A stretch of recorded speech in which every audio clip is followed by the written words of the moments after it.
Shalom, shalom. Yeah, part two, just race, lineage, and phenotypes. Basically on the review of a review of a review of Elder Apostle Tar's video on Captain Tazariak and Marquette from Saint and Sinner, the Saint and Sinner. Yeah. So before I read this, the free racist theory. You can see the images there. Basically analyzing skulls and just assigning people's skulls to a classification of a specific, of what they call race. As it says here, the free races theory, Caucasoid, Mongoloid, Negroid, was a discredited 18th to 20th century idea by Western scholars. Yeah, so-called, well, the Edomites, so-called white people, right? What they could call as Europeans, Caucasians. Idea by Western scholars to categorize humanity, assigning specific geographic areas and traits. And look at that with geographic areas, because guess what? People migrate, and people live in all different places of the world. All right.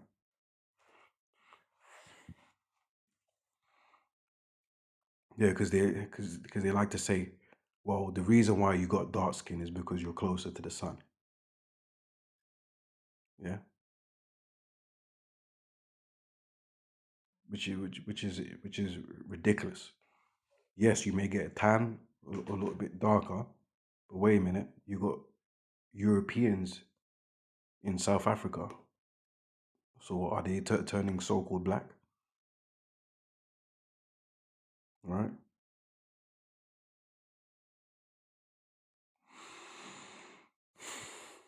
You got so-called white people in the hot suns of Australia and New Zealand. Are they turning black? So you got to be careful of their ideologies, man. And anyway, it's a theory, it's a thought, it's an opinion, it's not a fact.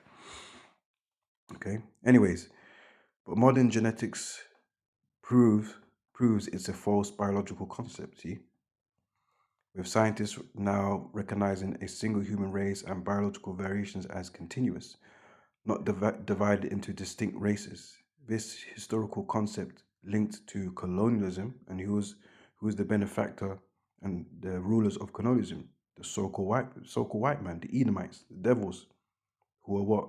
Racist, pro-eugenicists, you know,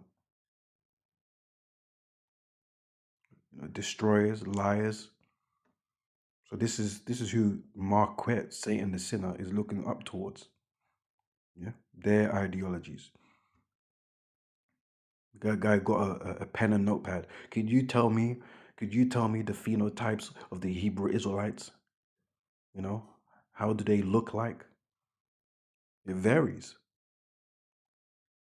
Oh, even in the scriptures, in the law, uh, it should be Leviticus 13. It talks about if an Israelite has a leprous skin, all right, a lack of pigmentation being stripped from him, where he would look like a so-called white person, which today will be known as what? Albino. Okay. But guess what? There's albinos with thick noses, thick lips, and there's albinos with thin noses and thin lips. So what does that matter? Okay. And some of them got like freckles. Okay, so there's variations, man.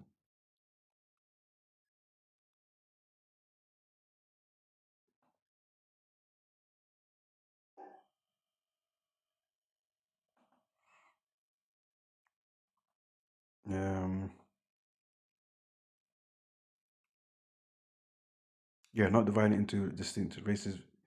This historical concept linked to colonialism falsely suggests deep biological divides whereas we know humans are one species with gradual variations. Yeah, so there's differences, variations, right? Origin and history, 1780s, Göttingen school in Germany introduced the idea of three major races: Caucasoid, in brackets, Europe, West Asia, North Africa; Mongoloid, Asia, Americans, Australians. Yeah, so basically they're saying like the so-called Native Americans, the Gadites, yeah, and like Issachar, Mexicans, all of that are the same people as people that are Chinese, Korean, and Japanese. You see what I'm saying? When the so-called Native Americans are actually Israelites too. They're our brothers and sisters, you know. And Negro, sub-Saharan Africa. So just basically every almost everybody in the continent of Africa is just Negroid. Yeah, this all the Hamitic tribes, which I'm going to get into as well. Yeah? All the way there. See, basically Esau just lumping people into a bracket.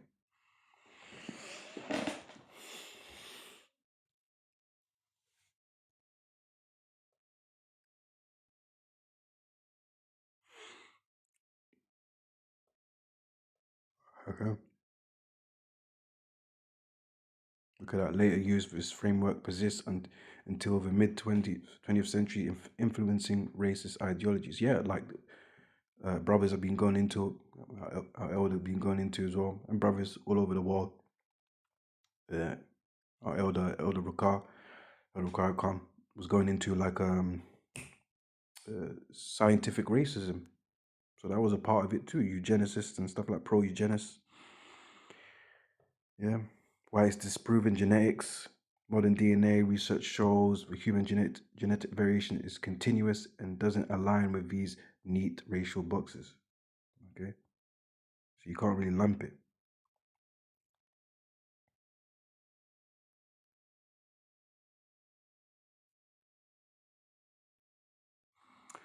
Biological reality, there's only one human races. There's only one human species, sorry. Well, we're all human, we all come from Adam. I got that scripture ready as well. Well, guess what? The Lord divided the nations, man. Okay. And the biological concept of races as distinct groups is obsolete and inaccurate. Yeah, like saying again, yeah, other races may have things that stand out more often compared to the other races.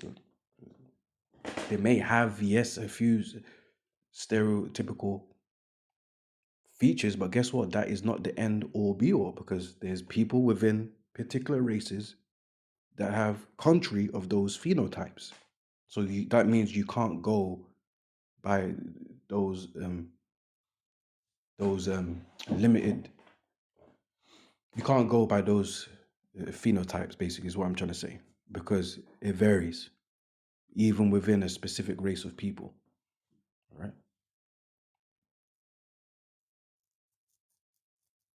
Okay. Like for example,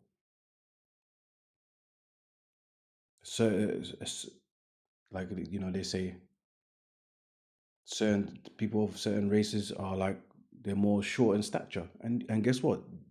It may be true, but does that mean that there's not going to be tall people within that race? Okay. So what? Because you found few of them are tall. What now? They're no longer of that race. Is that the logic now? That don't make no sense. So you can't go by phenotypes. So four of them had big lips. Okay, so because they got big lips, they're no longer of the same race. How does that make sense? Come on, man. So because what next? So because a zebra has got one extra stripe, that means they're no longer zebras. What does that mean? Where are we going with this? It doesn't make sense. But anyways,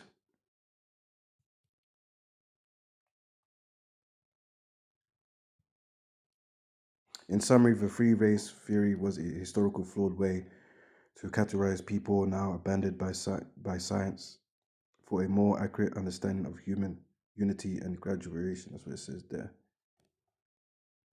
But anyways, it's flawed, and anyway, it's a theory, so which means it's not factual anyway. Let me get scriptures. I'm going to prove to you through scriptures that our forefathers, Moses, was mistaken for another race of people. Okay, this is Exodus 2. I'll read into it, verse 16. Now the priest of Midian had 7 daughters, and they came and drew water, and filled the troughs to water their father's flock. To the shepherds, and the shepherds came and drove them away. But Moses stood up and helped them, and watered their flock. So Moses was being a gentleman, man. He helped water their flocks. And when they came to Reuel, their father, he said, "How is it that ye are come so soon today?" So they came back home early because they got helped by Moses. Verse 19, it says, "And they said, an Egyptian delivered us out of the hand of the shepherds, and also drew water enough for us and watered the flock." When you read up, there was some men that were giving the ladies some trouble when it came to watering their flock, and Moses, being a gentleman, came to help out the ladies. And Jake's known for being a ladies man, what they call it, womanizer or whatever, good with the ladies or whatever. But anyways, that's besides the point.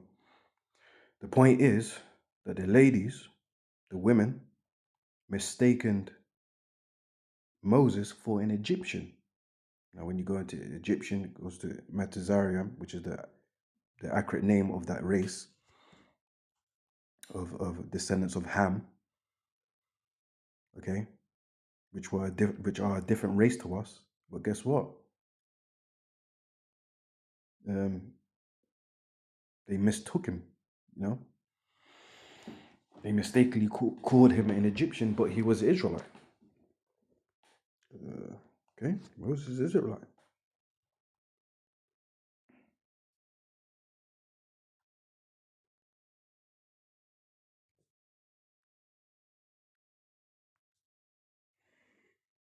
Masha.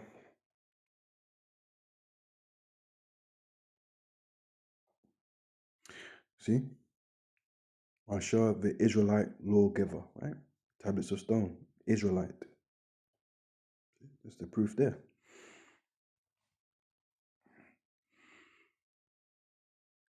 Okay, so guess what? Another race can look like another race, but does it mean you're of the same race? Yeah? Let me say that again. Another race can look like another race, but does it mean you're of the same race? You see?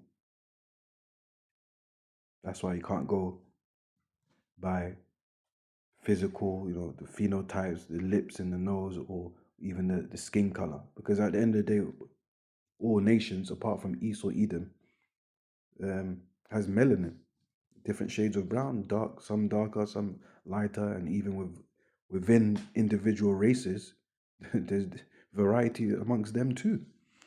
Anyways, Acts 21, and another of our forefathers mistaken for another race or Egyptian. Acts 21 verse 38. No, start from verse 37. So Apostle Paul says, "And as Paul was to be led into the castle, he said unto the chief captain, May I speak unto thee? Who said, Canst thou speak Greek?" Yeah, because Apostle Paul was bilingual, multilingual. And look what it says here. "Are not thou that Egyptian, which before these days made us an uproar and led us out into the wilderness 4,000 men that were murderers?" Yeah, so he was mistaken for an Egyptian. And look what it says here. "But Paul said, I am a man which am a Jew." Okay, Jew is a Hebrew Israelite, right? Jews are Hebrew Israelites, a different race from the Egyptians, Matizarium. I'm a man which am a Jew of Tarsus, a city in Cilicia. So he was scattered, a citizen of no mean city, and I beseech thee, suffer me to speak unto the people. Okay. And later on, he spoke in the Hebrew tongue. Okay.